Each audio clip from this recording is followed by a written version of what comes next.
بالله من الشيطان الرجيم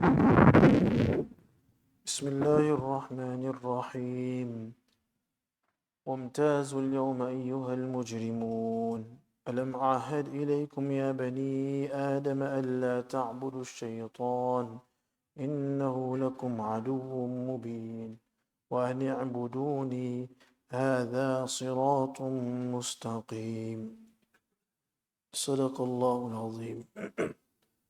Respected brothers and my dear young friends, Allah subhanahu wa ta'ala throughout the whole Quran has a very distinctive method whereby whenever He mentions points of lessons, points of importance, points of reflection for insan to take heed from, then He will bring the opposite, He will bring the contrary as well. So wherever Jannat is being mentioned, then in the same breath Jahannam will be mentioned. Wherever the blessings of Jannat are being mentioned, then the next thing will be the punishment and torment of Jahannam. Wherever Allah subhanahu wa ta'ala mentions about Iman, then kufr will be also mentioned. Wherever hope is being mentioned, then fear will also be mentioned. So Allah subhanahu wa ta'ala brings both of these hand in hand. Why? To give insan, because the Quran is a complete guidance, a direction of moderation, that if you apply and do these things, then Jannat will be in your favor, the blessing will be on your side, you can have hope, the love of Allah will be towards you, you can become a friend of Allah. And then the contrary, that if you don't do this, then this path will lead you to Jahannam. Jahannam has these torments and punishments ready for those people who disbelieve. And if you live a life where you are living without fear, then there will be a time you will be very fearful, etc. So Allah subhanahu wa ta'ala couples these things throughout the Quran. So likewise in the previous ayahs that we mentioned last week, Allah subhanahu wa ta'ala goes deep into the hospitality that the Ahl Jannat, the Ashabul Jannah will gain, and the blessings that they will be showered with, and how much of a blissful life and a comfortable life they will live, and the greatest ni'mat that they will be given the vision of Allah subhanahu wa ta'ala. Allah will do salam to them. So on one side Allah subhanahu wa ta'ala mentions all these great blessings, and that there will be great fruits for them in Jannat. Allah subhanahu wa ta'ala has prepared such fruits for them in Jannat that a person cannot understand, he cannot comprehend. And Allah subhanahu wa ta'ala, when He talks about fruits, He says fakihun. And ulama mentioned that fakihun are those fruits that are exotic. And the ishara that is being made is that in Jannah there will be no hunger. A person doesn't eat exotic fruits out of hunger. An apple is not counted as exotic fruit. So somebody might consume it out of hunger. But whenever Allah subhanahu wa ta'ala talks about fruits in Jannah, there's no mention of the normal fruits. It's the exotic fruits, the pomegranates, and so forth. Those fruits that are not available on a daily basis. And that is to show that in Jannah there will be no hunger. But on the other side, in the hadith, Rasul mentions that in Jahannam there will be such hunger, so much hunger, that the people of Jahannam will then beg that give us some food, because we are very, very hungry now. So then they will be given such food that will be thorny and that will get stuck in their throats. So when they will eat and they will choke on this, then they will remember that in this dunya, whenever they used to eat and they used to get choked, what was the next thing you do? You drink water. So they will ask for water. But instead of giving them water, they will be given hamim, boiling water. Such water that when they will take it towards their faces, their lips will burn. Their face will start to melt. And when they do gulp the water in the end, because that thorny fruit or whatever it will be is stuck in their throats, then that water will be so hot that their total intestine and stomach will rip open. So wherever Allah subhanahu wa ta'ala mentions the good things, then on the other side, the opposite also mentioned. So in the previous ayat, Allah subhanahu wa ta'ala mentioned the bliss of the people of Jannah and how they will be instructed and invited at Ulkhulul Jannah, enter Jannah, and forever you can have whatever you want. وَفِيهَا مَا تَشْتَهِي الْأَنفُسُ. Then on the other side, Allah subhanahu wa ta'ala sets the tone that what will happen to the disbelievers and what will happen to the ones that disobey Allah subhanahu wa ta'ala. So Allah says that an alarm will also be made for them, that وَامْتَازُوا الْيَوْمَ أَيُّهَا الْمُجْرِمُونَ. An announcement will be made that وَامْتَازُ, imtazu means to separate, that separate yourselves, al-yawm, today, أَيُّهَا الْمُجْرِمُونَ, O criminals, O disbelievers, separate yourself. So whilst living in this world, people generally live together, sometimes in a locality, in an area. You'll have good people, you'll have the moderate, you'll have the evil, you'll have criminals, you'll have obedient people, you'll have drug dealers, you'll have ulama, you'll have a mix of everything. And everyone will just have to keep moving. But Allah subhanahu wa ta'ala says on the day of Qiyamah, this will not happen. On the days of Qiyamah, on the Hashar, when everyone will be there, then they'll be separated. Why? Because both of them have got different destinations. The pious and the obedient, they are going to be told to go Jannat. But these disobedient ones, these criminals, they cannot follow. So Allah subhanahu wa ta'ala will say, that's separate. And Allah Qurtubi mentions that they will be separated in groups. That the Yahuds, they will be first separated. Nasara will be separated. The Majus will be separated. The fire worshippers will be separated. Every group will be separated. And then they will all be sent. They will all be transported towards Jahannam. And if you look in this ayat, just in this ruku, Allah subhanahu wa ta'ala uses the word al-yawm. First, the word comes in, فَالْيَوْمَ لَا تُظْلَمُ نَفْسٌ شَيْءٍ فَالْيَوْمَ al-yawm. Then Allah subhanahu wa ta'ala goes on to say, إِنَّ أَصْحَابَ الْجَنَّةِ الْيَوْمَ. And then in this ayat, Allah subhanahu wa ta'ala says, وَامْتَازُوا الْيَوْمَ. Al-yawm, al-yawm, al-yawm means this day. The same al-yawm is being emphasized 3 times in one ruku. Ulama mentioned that it is emphasized to give the people the understanding that this will definitely occur. This day is not something that you are dreaming about. It's not just a fairy tale. It's going to happen. It's going to occur. Even if it might look millions of miles away, it's going to occur. This day when you'll be presented before Allah, where accountability will take place, where you will have to answer for your deeds, where you'll have to answer for all the evils you've done, Allah subhanahu wa ta'ala will make sure this day occurs, and every person will have to stand ground, and every person will have to stand before Allah subhanahu wa ta'ala. Then Allah subhanahu wa ta'ala says that how will these people be rebuked? These mujrims, they'll be separated and then will be rebuked. And Allah subhanahu wa ta'ala will rebuke them in a way that He will say, Alam ahad ilaykum, ya bani Adam Allah ta'budu shaytan. That Allah will remind them, Allah will tell them that, Alam ahad ilaykum, did I not emphasize to you, ya bani Adam, O the children of Adam, Allah ta'budu shaytan, that don't obey shaitan, don't worship shaitan, don't follow his dictates. Why? Innahu lakum adu mubin. Indeed, he is your open enemy. He is certainly your enemy.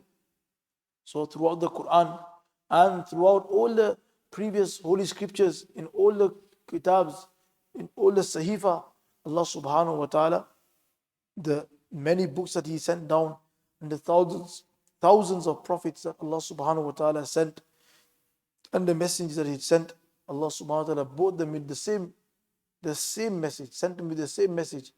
Believe in Allah and stay away from shaitan. Don't follow shaitan, because shaitan is going to take you astray. He has made an oath to Allah subhanahu wa ta'ala. وَاسْتَفْزِزْ مَنِ اسْتَطَعْتَ مِنْهُمْ بِصَوْتِكَ وَأَجْلِبْ عَلَيْهِمْ بِخَيْلِكَ وَرَجِلِكَ وَشَارِكُمْ فِي الْأَمْوَالِ وَالْأَوْعِدُمْ ثُمَّ لَآتِيَنَّهُمْ مِنْ بَيْنِ أَيْدِيهِمْ وَمِنْ خَلْفِهِمْ وَعَنْ أَيْمَانِهِمْ وَعَنْ شَمَائِلِهِمْ.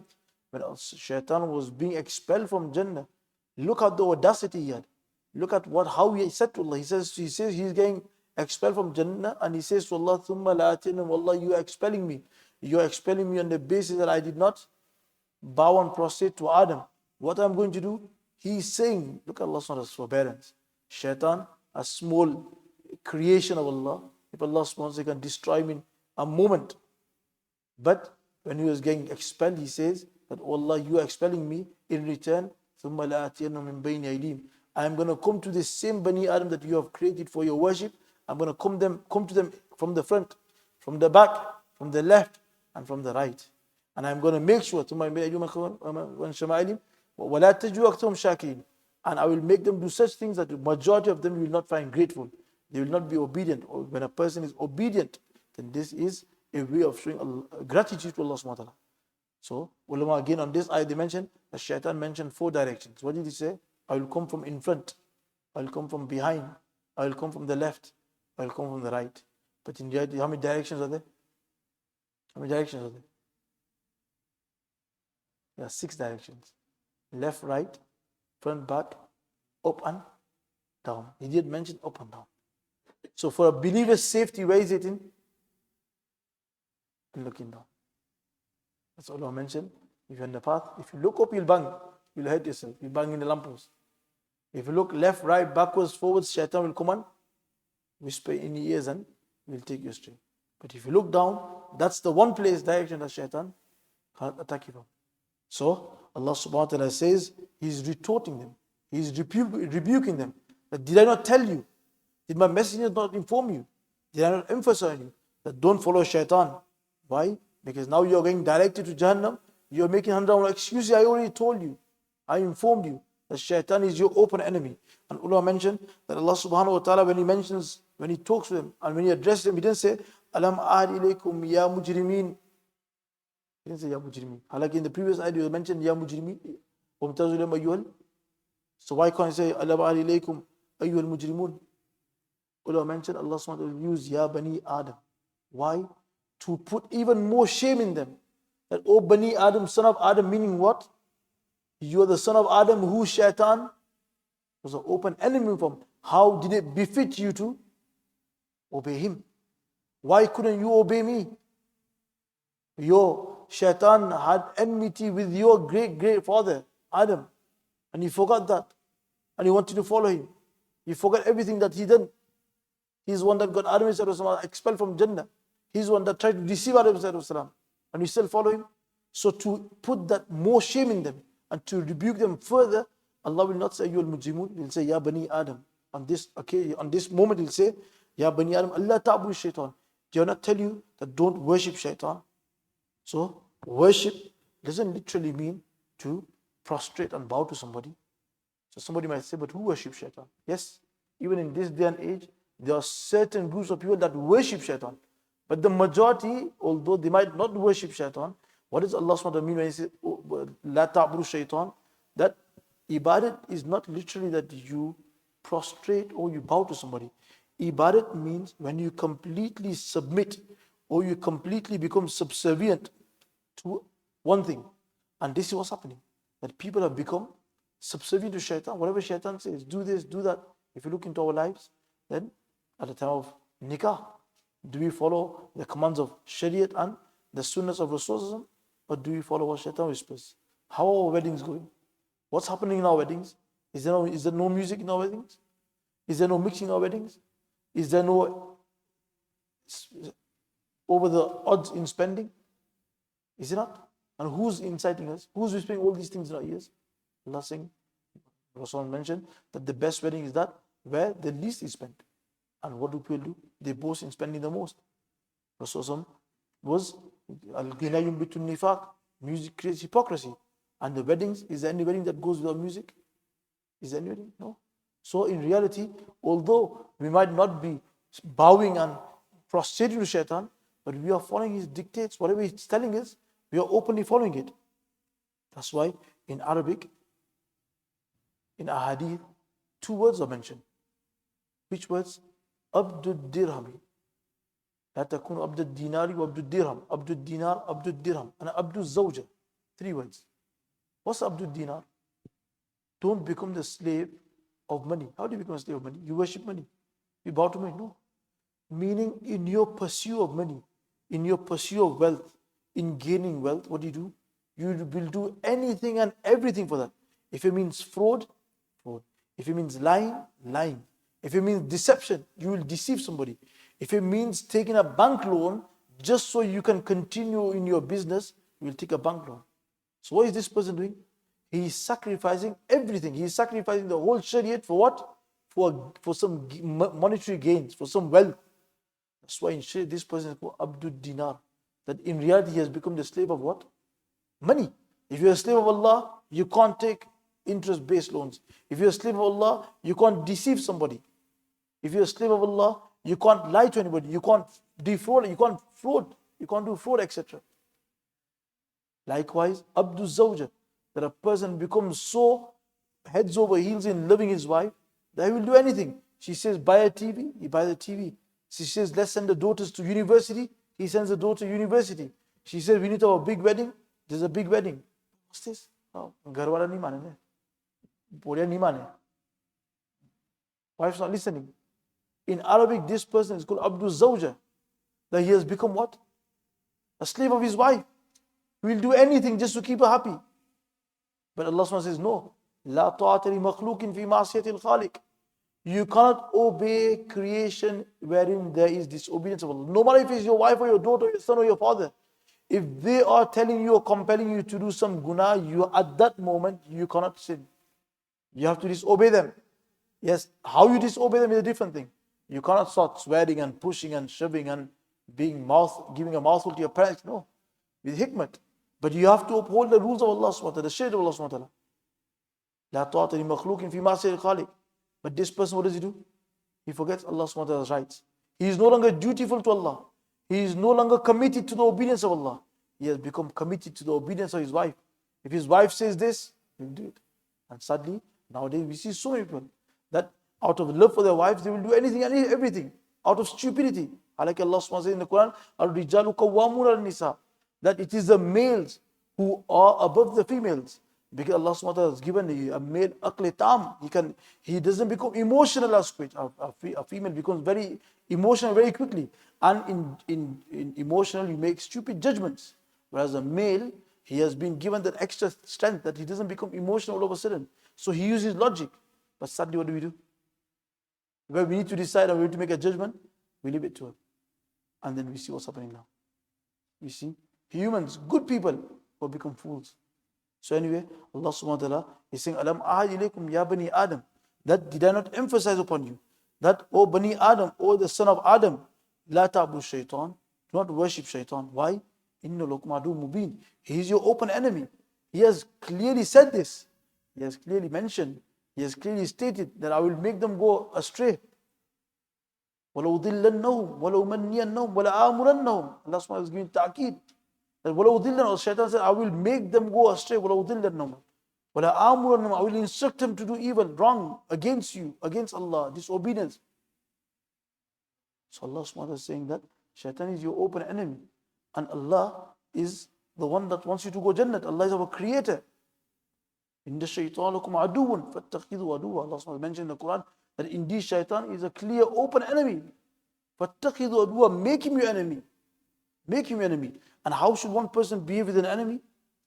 Every person knows when a person sees an enemy, then our behavior changes. We distance ourselves from them. We disassociate ourselves from them. We turn away from them. We don't listen to them. Even if they say something which might sound very good, we'll always take with a pinch of salt. This doesn't make it. He's saying it to me. If he said it to me, I'll have listened to it. But na ek with alma karo. Why do we listen to shaitan? Why is our behavior to shaitan like this? When we are being whispered to do something, why do we think we are made?